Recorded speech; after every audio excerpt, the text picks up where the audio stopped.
morning, guys. This is Mrs. Jewell. I am going to go ahead and read chapter 2 for you. That being said, if you didn't do your chapter 1 questions yesterday, pause this video, go back to those chapter 1 questions, and then come back and listen to chapter 2. And if you're listening to this or seeing this before checking your email, just know that I'll be sending out an email very shortly. Here we go. Chapter 2. Lucky for us, it was summertime and school was out. That meant that Abby and I didn't have to face all the other kids at once. It's a pretty small town and news gets around fast, so by now it was no secret that our father was in the slammer for sinking Dusty Muleman's casino boat. Everybody would be talking about it. The kid I most didn't want to see was Jasper Muleman Jr., who was Dusty's son. He was a well-known jerk, which I partly blamed on the fact that his parents had named him Jasper. That would be enough to make anybody mean and mad at the world. Unfortunately, he was at the marina the next morning when I stopped by to see the salvage crew float the Coral Queen.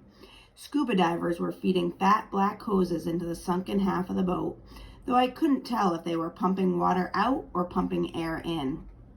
I spotted Jasper Jr. before he spotted me, but for some reason I didn't sneak away.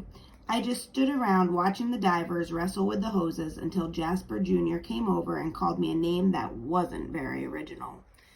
"I'm sorry about what happened to your dad's boat," I said, trying my hardest to sound sincere.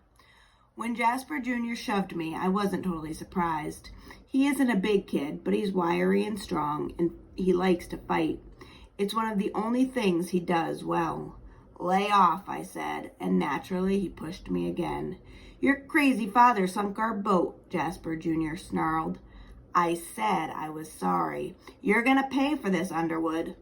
Normally I try to stick to the truth, but I wasn't in the mood to get punched in the face, which is what Jasper Jr. had in mind. So to calm him down, I said, "I just came by to see if I could help." "I'm so sure." "Honest." Jasper Jr. sneered, which is another thing he's good at. I found myself studying the shape of his head, which reminded me of an extra large walnut. He wore his hair in a buzz cut, and you could see shiny lumps and crinkles in the skin of his scalp. Maybe everybody's skull is knobby and weird underneath their hair, but on Jasper Jr., it made him look even meaner. He said, "Underwood, I'm going to kick your butt from here to Miami." "I don't think so." "Yeah, and why don't you think so, dork face?" "Because your dad's about to come over here and kick yours," I said, which was true. Dusty Muleman had been hollering for his son from the other side of the basin. Jasper Jr. hadn't heard him because he was too busy messing with me, and now his father was seriously ticked off. I pointed across the water to where Dusty Muleman stood glaring, his arms folded. Jasper Jr. spun around and saw for himself. "Uh-oh," he said, and took off running to join his father. "I'll get you later," he hollered at me over one shoulder. A few minutes later, Abby showed up, and we hung around until the Coral Queen was off the bottom. We were surprised to see how easily they got her up, but of course there weren't any holes in the hull or other damage that needed patching. My father had just pulled the plugs, basically. "How does Dad know it's the casino boat doing the dumping?" Abby asked. "Because they never had to close Thunder Beach before Coral Queen got here. They never had a problem with poop in the water until now," I said.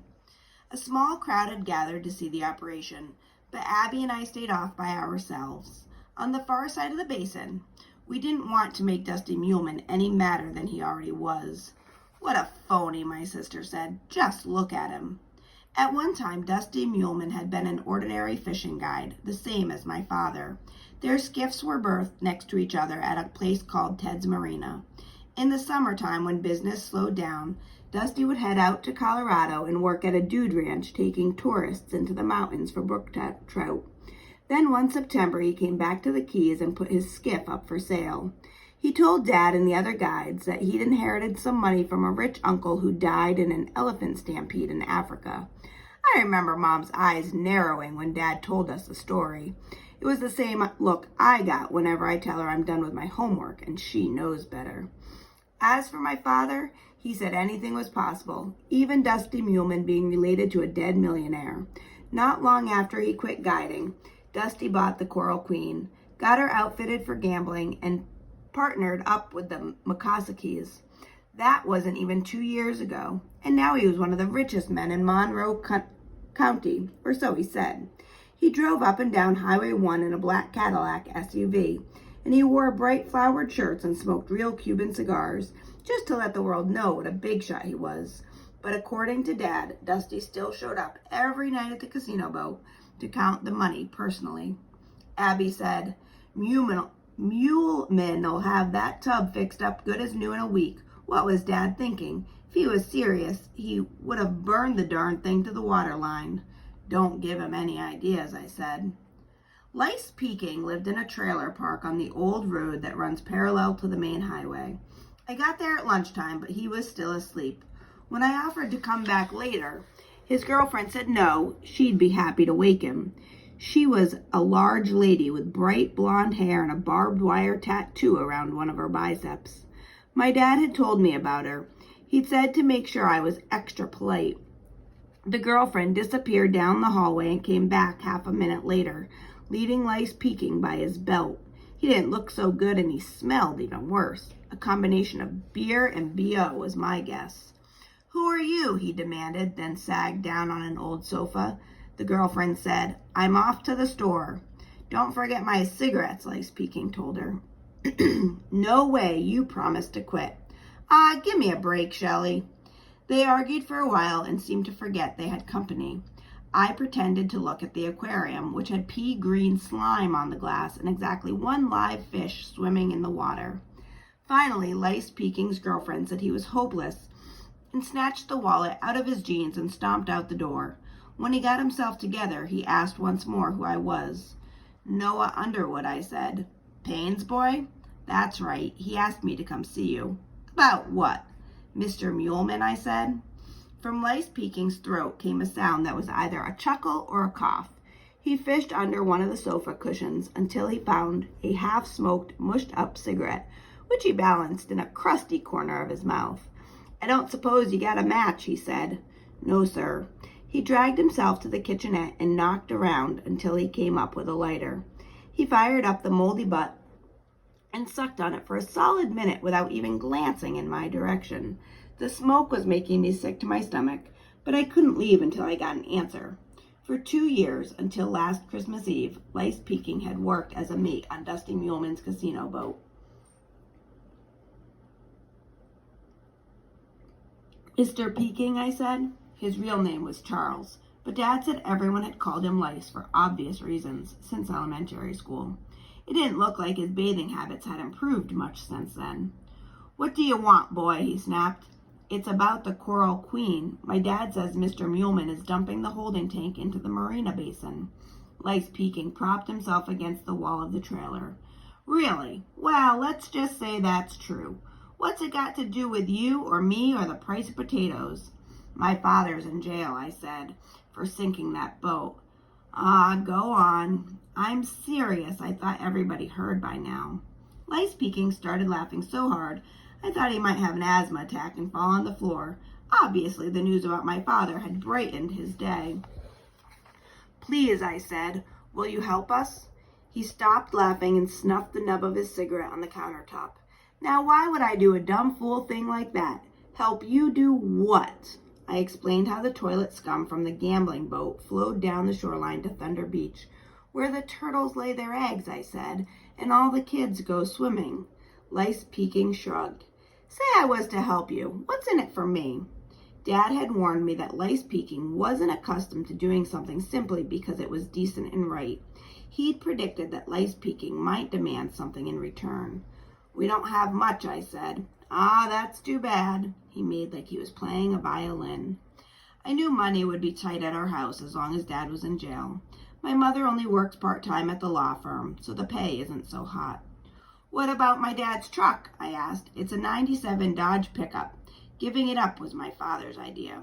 No, I already got wheels, Lice Peking said. Anyway, I'm not supposed to drive on account of they yanked my license. What else? I thought of offering him Dad's fishing skiff, but I couldn't bring myself to do it. It was a cool little boat. Let me talk to my father, I said. You do that. Will you at least promise to think about it? You listen here, Lace Peking said. What do I care about baby sea turtles? I got my own daily survival to worry about. He pointed to the door and followed me out. I was halfway down the steps of the trailer before I got up the nerve to ask one more question. How come you don't work for Mr. Muleman anymore? Because he fired me, Lace Peking said. Didn't your old man tell you? No, sir, he didn't. To keep from wobbling, Lace Peking braced himself with both arms in the doorway. His face was pasty in the sunlight, and his eyes were glassy and dim. He looked like a sick old iguana, yet according to my dad, he was only 29. It was hard to believe. Ain't you gonna ask why I got canned, he said. It was for stealing. Did you do it? Yep, I sure did. How much, I asked. Lace Peking grinned. It wasn't money I stole from Dusty, he said. It was Shelley. Oh, what can I say? I needed a lady with a big heart and a valid driver's license. I said, I'll be back after I see my father. Whatever, said Lace Peking. I'm going to hunt down a beer. My mother says that being married to my father is like having another child to watch after, one who's too big and unpredictable to put in time out. Sometimes when Mom and Dad are arguing, she threatens to pack up our stuff and take me and Abby out of the Keys to go start a normal life. I think my mother loves my dad, but she just can't understand him. Abby says Mom understands him perfectly fine, but just can't figure out how to fix him. When I got back from the trailer park, my mother was in the kitchen chopping up onions. That's how I knew she'd been crying. Nobody in our family likes onions, and the only time Mom ever fixes them is when she's upset. That way she can tell Abby and me that it's only the onions making her eyes water. I knew she'd been to the jail, so I asked, How's Dad? My mother didn't look up. Oh, he's just dandy, she said. Is there any news? What do you mean, Noah? About when he's getting out? Well, that's entirely up to him, Mom said. I've offered to put up his bail, but apparently he'd rather sit alone in a cramped, roach-infested cell than be home with his family. Maybe the lawyer can talk some sense into him. Of course, I couldn't tell her what my father had asked me to do. She would have raced back to the jail, reached through the bars, and throttled him. Think they'll let me visit him again, I asked. I don't see why not. It isn't as if his social schedule is all booked up. From the tone of her voice, I knew she was highly irritated with my father. I spoke to your Aunt Sandy and your Uncle Dell, she said. They offered to call him in jail and try to talk some sense into him, but I told them not to bother. Aunt Sandy and Uncle Dell are Dad's older sister and brother. They live in Miami Beach, Sandy in a high-rise condominium with a gym on the top floor, and Dell in a nice house with a tennis court in the backyard. This is a sensitive subject at our home. Several years after my grandfather disappeared in South America, a large amount of money was discovered at a safe deposit box that he'd kept at a bank in Hallandale. Nobody ever told Abby or me exactly how much was there, but it must have been a lot. I remember Dad talking about it with my mother, who always wondered how a charter boat captain could afford to put away so much cash. She had a point, too. Nobody we knew ever got rich in the fishing business. Anyway, Grandpa Bobby had left instructions that the money was to be split evenly among Sandy, Dell, and my father, but Dad wouldn't take a nickel. My mother didn't argue about it either, which made me think there must have been a good reason for steering clear of that cash. Aunt Sandy and Uncle Dell were more than happy to take Dad's share, and they've been living in the high life ever since. They wanted to send some hotshot Miami lawyer down to handle his case, Mom said, but I told them it wasn't necessary. You're right, it's not such a big deal. That's not what I said, Noah. It is a big deal. She scraped the chopped onion bits into a bowl, which she covered with plastic wrap and placed in the refrigerator. Later, when she was alone in the kitchen, she would empty the whole thing into the garbage. I'm at the end of my rope with your father, she said. Mom, everything's going to work out. You children need to have food on the table. The mortgage needs to be paid, she went on angrily. Meanwhile, he's sitting in jail talking about fighting for his principles. He wants to be a martyr, Noah, that's fine, but not at the expense of this family. I won't stand for it. Mom, I know it's a rough time, I said, but she cut me off with a wave of her hand. Go clean up your room, she said, please. Abby was waiting at the top of the stairs. She put a finger to her lips and led me down the hall to my parents' bedroom. She cracked open the door and pointed. There, lying open on the bed, was my mother's suitcase. Not our vacation suitcase either, but the big plaid one. Uh-oh, I said in a whisper. Abby nodded gravely. She's serious this time, Noah. We've got to do something. Right, and that is the end of chapter 2. So go ahead and start those questions. Please email me if you are unsure of something, and or just do the best you can. Again, I'm not worried about a skipped question or two. I know this is a different situation, but see what you can do. And I'll be back with chapter 3 tomorrow. Bye.